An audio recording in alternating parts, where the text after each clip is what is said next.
You know, it can feel almost unreal to find yourself in love again at 72. Life has already given you so many roles: a parent, maybe a grandparent, someone who has cared, lost, adapted, and kept moving forward. And then suddenly, here comes love again, unexpected, warm, even a little frightening in its intensity. The surprise is not just in the love itself, but in the reactions it awakens around you. Often, grown children don't know how to meet this new chapter. They may show resistance, even anger. And while it can hurt deeply, it's worth remembering their reaction is rarely about you alone. It's about what love represents to them: change, uncertainty, or even the fear of being replaced. As we get older, we discover something both humbling and liberating: that life doesn't really stop surprising us. At 20, you think you know what love is. At 40, you discover it all over again. And at 72, it can feel almost like an entirely different language, quieter, wiser, but no less powerful. That's the beauty of aging. It strips away illusions and leaves only what matters. So when your children struggle, it's not a sign you've done something wrong. It's a reminder that every new beginning requires adjustment, not just for you, but for everyone around you. The truth is, your joy doesn't have to compete with theirs. The challenge is learning how to carry your happiness without expecting instant approval, and without letting disapproval steal the meaning of your days. Sometimes that begins with simply acknowledging, yes, this is hard. Yes, my children may not understand right away. And yes, I still have a right to my own chapter of love. Let yourself sit with that thought for a moment. It's not defiance, it's self-respect. Aging teaches us that we don't need to fight every battle. We only need to stand gently but firmly in what is real for us. Perhaps ask yourself quietly, what does love mean to me now, in this season of my life? How is it different from before? Am I willing to honor my own heart while still holding compassion for my children's fears? These questions are not about choosing one side over the other. They're about creating a space wide enough for everyone's humanity to fit. Love in later life is a kind of wisdom. It teaches us to embrace paradox. You can feel joy and sadness together. You can carry pride in your choices while also grieving the distance they may create. You can be deeply in love and still miss the way things used to be with your family.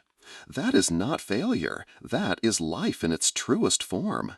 And if you ever feel alone in this, remember that countless others have walked this path before you. Each one of them discovered in their own way that love at 72 is not about proving anything. It's about allowing yourself to live fully, even when not everyone claps for you. And by the way, I'd love to know where you're reading this from. Share your location in the comments. It always makes this space feel more alive. One of the gentlest but most powerful steps you can take right now is to listen before you explain. I know how natural it feels to want to defend your choice, to say, "But I'm happy, why can't you see that?" Yet often, the quickest path to easing tension is not in proving your happiness, but in opening space for your children to voice their fears. When you let them speak without interruption, you show them that their feelings matter, even if you don't agree with them. I remember Martha, who was 74 when she remarried after being widowed for nearly 2 decades. Her daughter Anna felt betrayed, as though Martha's love for her late husband was being erased.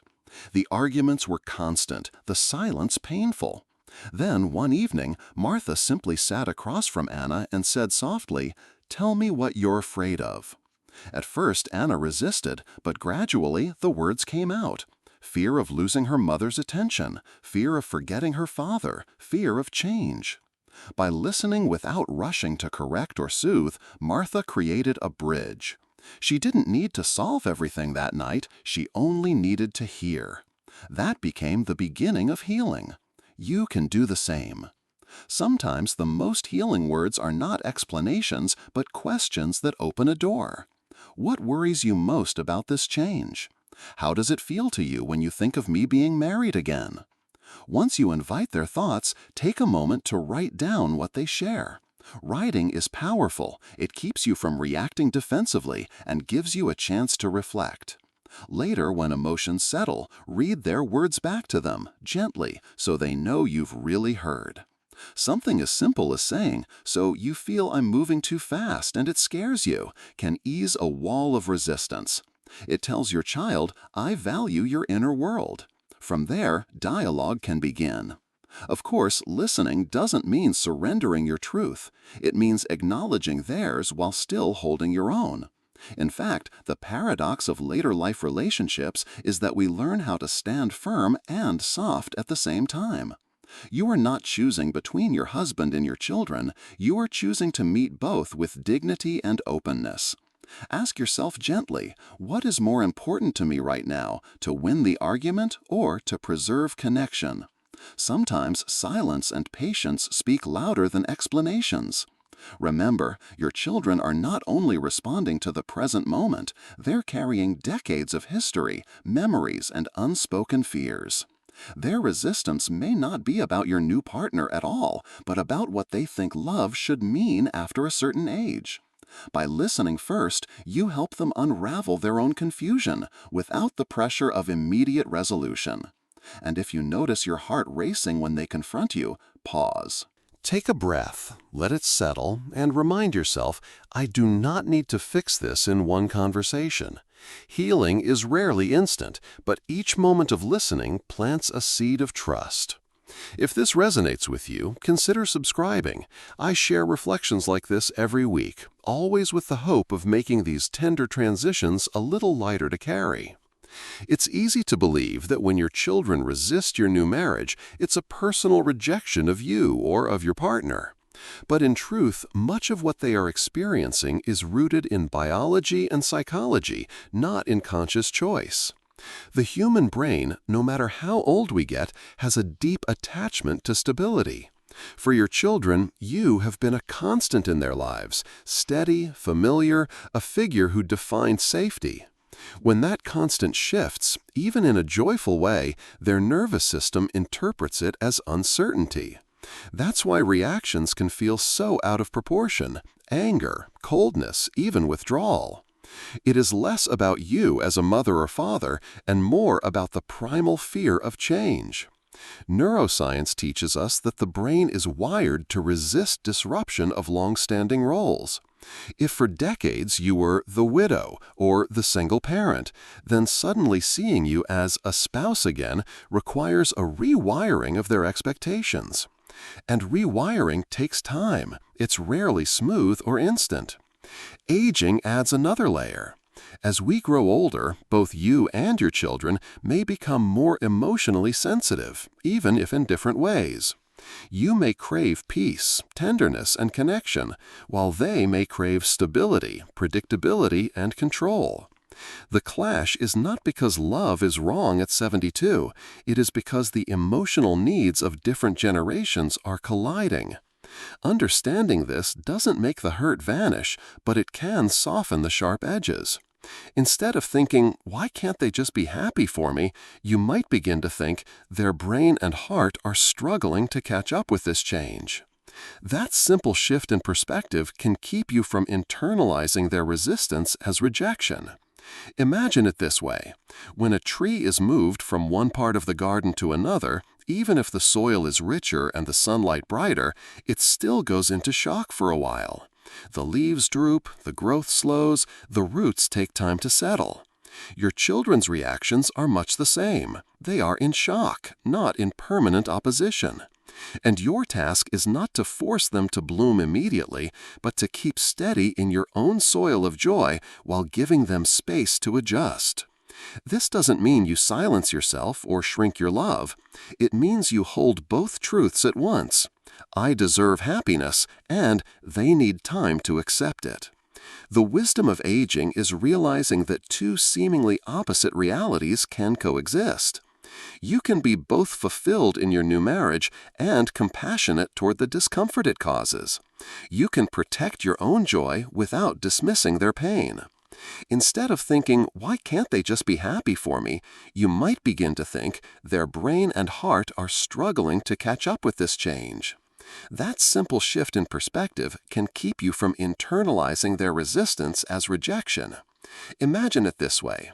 When a tree is moved from one part of the garden to another, even if the soil is richer and the sunlight brighter, it still goes into shock for a while. The leaves droop, the growth slows, the roots take time to settle. Your children's reactions are much the same. They are in shock, not in permanent opposition. And your task is not to force them to bloom immediately, but to keep steady in your own soil of joy while giving them space to adjust. This doesn't mean you silence yourself or shrink your love. It means you hold both truths at once. I deserve happiness, and they need time to accept it. The wisdom of aging is realizing that two seemingly opposite realities can coexist. You can be both fulfilled in your new marriage and compassionate toward the discomfort it causes.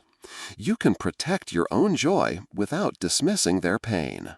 So perhaps the next time you feel stung by a harsh comment or a cold silence, take a breath and remind yourself, this is their nervous system reacting, not their final verdict on my life. That reminder can be a small but steady anchor, keeping you from spiraling into guilt or defensiveness. You are not wrong for loving again. They are not evil for struggling with it.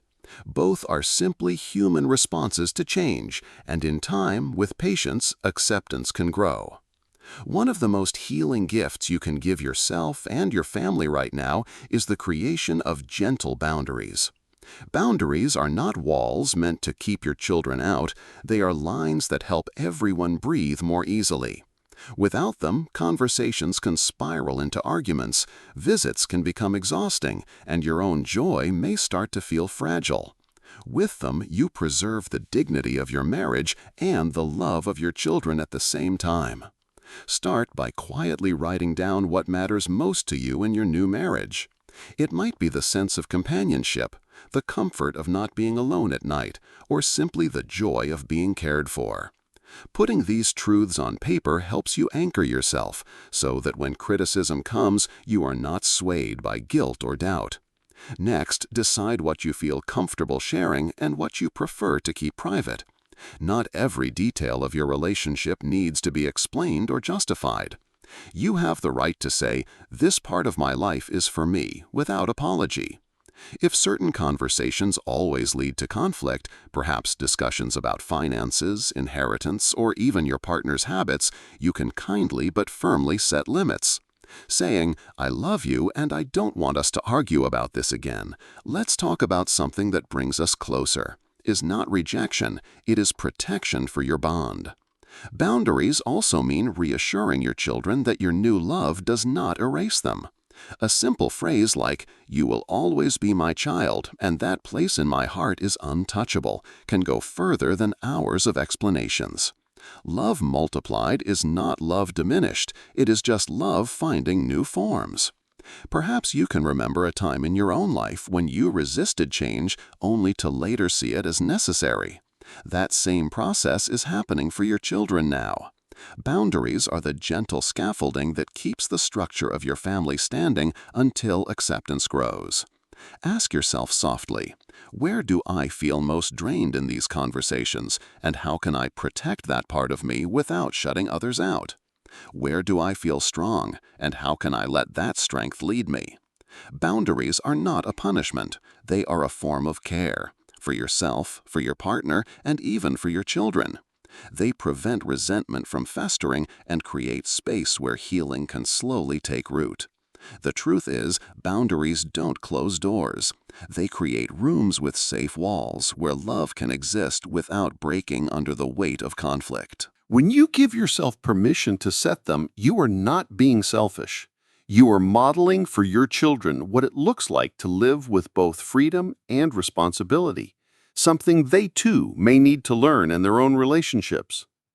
There is a quiet myth that often whispers in the minds of people your age, that choosing joy in later life is somehow selfish. Perhaps you've even felt that guilt creeping in when you catch yourself laughing with your new husband, or when you realize how alive you feel in his presence. You may think, if I am this happy, does it mean I am abandoning my children or betraying the past? The truth is far gentler. Love does not erase love. Choosing joy now does not cancel the love you gave before, nor the love you continue to hold for your children. In fact, when your children see you living with vitality instead of shrinking into quiet sacrifice, they are being shown resilience in its most powerful form. This is not selfishness, it is a lesson in how to keep living. Still, it's natural for doubt to appear. Aging invites us to reflect on every choice more deeply, as if each one carries extra weight. But maybe ask yourself, am I dimming my joy so that others feel more comfortable? Am I denying myself the gift of love because I fear being misunderstood? What would it feel like to allow both truths to live side by side, that my children may struggle and I may still be in love? Holding these questions gently can be freeing because they remind you that your worth does not depend on constant approval. Think of Helen, who married at 73 after decades of widowhood. Her son was furious, convinced she was betraying his father's memory. For months, she tried to appease him, downplaying her happiness, hiding her tenderness, silencing her laughter. But eventually, she realized that shrinking her joy didn't heal her son. It only made her smaller. When she began to live openly again, the relationship shifted. Slowly, her son saw that her love for him was untouched, and in time, acceptance came. Your own journey may look different, but the principle remains. The more you honor your joy, the more space you create for others to honor it too. Life at 72 is not about convincing anyone. It's about allowing your heart to remain alive. And if there are days when you feel torn, remember this: paradox is a natural part of love in later life. You can miss your past and embrace your present. You can long for harmony and still hold firm to your truth. You can grieve your children's disapproval and yet smile with your husband at the same time. That is not contradiction, it is the fullness of being human. At this stage, love is no longer about building a future, but about honoring the present moment. And what a gift that is! It means every smile, every shared meal, every gentle touch becomes a celebration. Aging has its sorrows, yes, but also its secret beauty. It teaches us that joy is too precious to postpone. So let yourself lean into it without apology. If this spoke to you, I'd love for you to subscribe and stay connected. We walked this path together, and it's lighter when shared. And tell me in the comments, do you believe love has an age limit, or is it truly timeless?